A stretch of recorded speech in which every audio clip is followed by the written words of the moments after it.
امام خمینی کی عادت تھی کہ نماز ظہر سے پہلے اپنی عمر کے مطابق ورزش کرتے تھے اور گھر کے صحن چہل قدمی کے ساتھ کچھ دوسرے امور بھی انجام دیتے تھے۔ اپنا چھوٹا ریڈیو بھی ساتھ رکھتے تھے جس سے مجلس کی کارروائی اور رپورٹ سنتے تھے۔ شاید آپ کو یقین نہ آئے کہ امام کا نظم ایک مثال تھی، یعنی اگر وہ 1:10 پر دسترخوان پر نہیں آتے تو ہم سمجھ جاتے کہ کسی مسئلے میں گھرے ہوئے۔ جا کر دیکھا تو پتہ چلا کہ آغا احمد ان سے سوال کر رہے تھے، ورنہ وہ ہمیشہ ٹھیک وقت پر ہی کھانا کھاتے تھے۔ خانمدہ بابا ہمیشہ کہتی تھیں مثلاً اگر امام کا معمول 10 بجے کھانا کھانے کا ہے اور کھانا اگر 15 منٹ یا آدھا گھنٹہ پہلے دے دیتے تو کہہ دیتے کہ نہیں ابھی وقت باقی ہے۔ اگر چاہتے کہ چائے لے جائیں، مثلا امام ظہر کے بعد چائے پئیں، تو آپ گھڑی کی طرف نظر ڈالتے اور کہتے کہ ابھی کچھ وقت باقی ہے۔ مزے کی بات یہ ہے کہ اگر لے بھی جاتے تو وہ چائے نہیں پیتے، کیونکہ وہ ٹھیک 4 بجے چائے پیتے تھے۔ اگر پہلے لے جاتے تو نہیں پیتے، اس لیے نہیں کہ ہمیں تمکین کریں بلکہ اپنے نظم کو باقی رکھتے تھے۔ امام جس وقت قم المقدس کے مدرسہ فیضیہ میں زیر تعلیم تھے اس وقت سے ہی اپنی عبادتوں کے لیے ایک مخصوص نظم و ضبط پر عمل پیرا تھے۔ مشغولیت اور 9 سال کی ذاتی بیماری بھی آپ کی عبادت کے ضابطوں میں خلل نہیں ڈالتی تھی۔ امام کی سب سے اہم صفت ان کی قرآن سے محبت ہے۔ شاید آپ کے لیے باعث تعجب ہوگا کہ امام ہم روز 7 مرتبہ قرآن کی تلاوت کرتے تھے، اور ایک قول کے مطابق امام روزانہ قرآن کے 3 پاروں کی تلاوت کرتے تھے۔ آپ نماز صبح سے پہلے اور بعد میں قرآن پڑھتے، صبح 9 بجے قرآن پڑھتے، نماز ظہر سے پہلے اور ظہر کے بعد قرآن پڑھتے تھے، نماز مغرب سے پہلے اور بعد میں قرآن پڑھتے 7 مرتبہ۔ امام گریا کرتے تھے لیکن لوگوں کے سامنے نہیں۔ امام کا گریا رات کی تاریکیوں میں ہوتا تھا۔ امام ہر رات اذان صبح سے 2 گھنٹہ پہلے بیدار ہوتے تھے۔ جوانی سے ہی ایسے تھے۔ جو لوگ امام سے مانوس تھے وہ جانتے تھے۔ اس وقت جب 16 سال کے طالب علم تھے ان کی نماز شب کبھی ترک نہیں۔ میں نے خود دیکھا ہے کہ امام نماز شب میں بہت گریا کرتے تھے، یعنی امام کی حالت ایسی ہوتی تھی کہ نماز شب میں اکثر اتنی شدت سے گریا کرتے تھے کہ آنسو صاف کرنے کے لیے ٹیشو پیپر کافی نہیں ہوتا تھا، اس لیے ان کے نزدیک تولیہ رکھ دیا گیا۔ اس سے فطری طور پر ہم متاثر ہوتے تھے۔ اون که فهمیده است که یک طرف دیگری هم هست، فهمیده است که این دنیا معبر است برای اون عالم، اون دیگه خوف ندارد، آرزوش این است که به مقصدش برسد. الهی حبلی کمال الانقطاع الیک و امر ابصار قلوبنا بضیاء نظرها الیک حتی تخرق ابصار القلوب حجب النور وتصل الى معدن العظمه وتسیر ارواحنا معلقة بعز قدسک.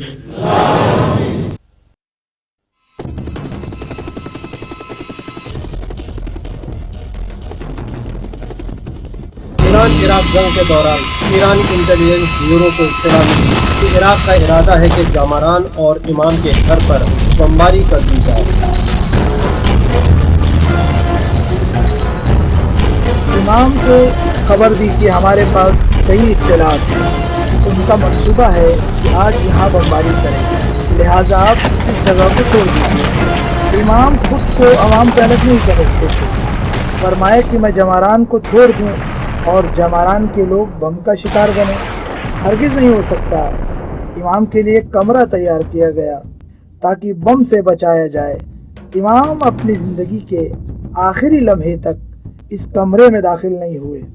جب اس جگہ کو چھوڑنے کی تجویز رکھی گئی تو آپ نے صاف طور پر کہہ دیا کہ میں یہاں سے نہیں جاؤں گا، میں بھی جماران کے لوگوں کی طرح ہوں اور میں اپنے فوجی بھائیوں کی طرح ہوں، اگر میرے لیے کوئی خطرہ ہے تو ان کے لیے بھی ہے۔ اس وقت پر جیسے کہ مجھے بخوبی یاد ہے، جب ہم نے امام کو مشورہ دیا، امام کوئی غزل لکھ رہے تھے، ہاتھ میں چھوٹا سا کاغذ تھا جس پر غزل کے اشعار لکھ رہے تھے، جس کا مضمون کچھ یوں تھا کہ ہمیں اس دنیا سے جانا ہے اور اس میں کوئی بات نہیں اور امام پر کوئی اثر نہیں ہے۔